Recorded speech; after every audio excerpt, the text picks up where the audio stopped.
नमस्कार। इन खबर में आपका स्वागत है। इन दिनों जब भी कोई बड़ा राजनेता, ब्यूरोक्रेट या बिजनेसमैन बीमार पड़ता है तो वो एम्स की तरफ नहीं बल्कि मेदांता की तरफ भागता है। वही मेदांता जो कि मशहूर heart specialist doctor Naresh Trehan के नेतृत्व में काम करता है। लेकिन इन दिनों ये मेदांता किसी वीआईपी के भर्ती होने की वजह से नहीं बल्कि अपने फर्जीवाड़े को लेकर के सुर्खियों में है।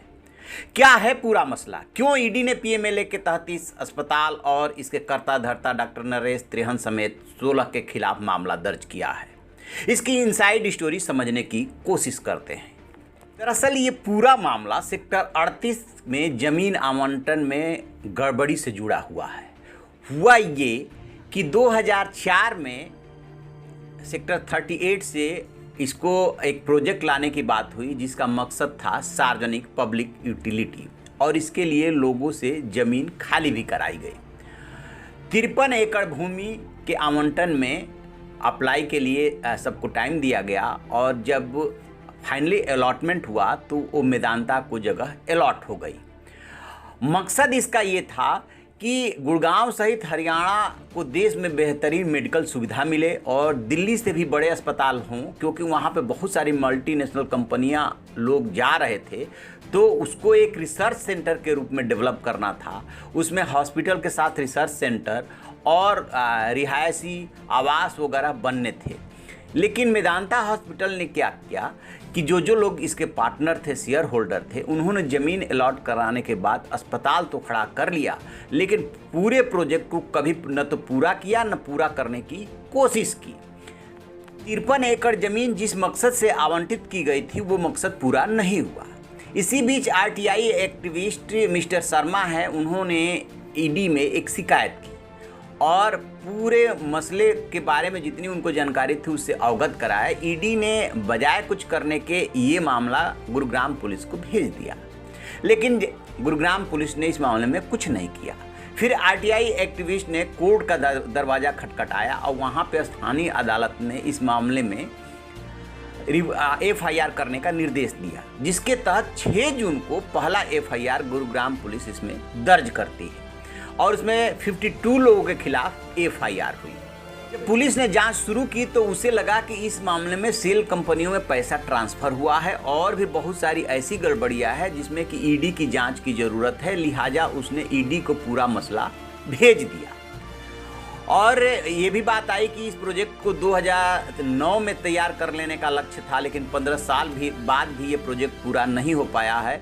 लिहाजा जो है ईडी पूरे मामले की विस्तृत जांच करे। अब कौन कौन से इसमें बड़े आरोप हैं? इसमें आरोप है कि कई सेल कंपनियां बनाकर के बाहर के देशों और देश के अन्य राज्यों में व्यक्तिगत कार्यों के लिए पैसे का निवेश किया गया। ईडी सेल कंपनियों के निर्माण और विदेशी निवेश की जांच करेगी। इसके बाद ये सबसे बड़ा आरोप है। दूसरा बड़ा सबसे आरोप ये है कि जितनी राशि का निवेश कानूनी तौर पे डॉक्टर नरेश त्रेहन और उनकी कंपनी ने बताया था वो गलत है। कंपनी के पास उस वक्त निवेश की रकम का मात्र 10% ही सब्सक्रिप्शन अमाउंट था। लेकिन इस मसले पे न तो सरकार ने और न ही अधिकारियों ने ध्यान ही नहीं दिया कि आप अमाउंट बता क्या रहे हैं और आपके पास अमाउंट है क्या, यानी कि सीधा सीधा इस मामले में फेवर किया गया। कंपनी को बिना पूर्व भुगतान के ही गलत तरीके से शेयर दे दिया गया, जिस पे सवाल उठाना सरकारी अधिकारियों की जिम्मेदारी थी कि आखिरकार कैसे जो है इनको इतना आपने शेयर दिया, लेकिन वो नहीं किया गया। हरियाणा सरकार ने इस मामले में स्वास्थ्य विभाग से जुड़े किसी अधिकारी को नियुक्त नहीं किया जिससे प्रोजेक्ट पर नज़र रखी जा सके।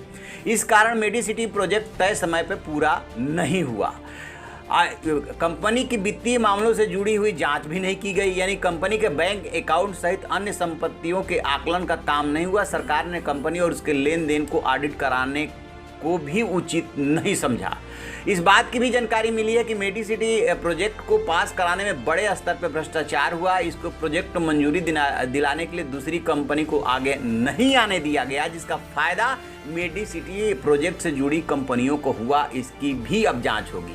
किसी सरकारी प्रोजेक्ट के पूरा होने के बाद एक ऑक्यूपेशन सर्टिफिकेट प्रमाण पत्र मिलता है। आरोप है कि वह प्रमाण पत्र भी भ्रष्टाचार के माध्यम से प्राप्त कर लिया गया, यानी कि कदम कदम पे फेवर किया गया, भ्रष्टाचार हुआ, जो कानूनी औपचारिकताएं होनी थी वो नहीं पूरी हुई और मेदांता का, डॉक्टर नरेश त्रेहन का सरकार व प्रशासन ने फेवर किया। अब वही का वही पूरा मसला उलझ गया है। अब ईडी इसकी जांच करेगी। तो ये है पूरे मेदांता प्रोजेक्ट की इनसाइड स्टोरी। आप ऐसी खबरों के लिए देखते रहिए हमारा डिजिटल चैनल इन खबर। Thank you.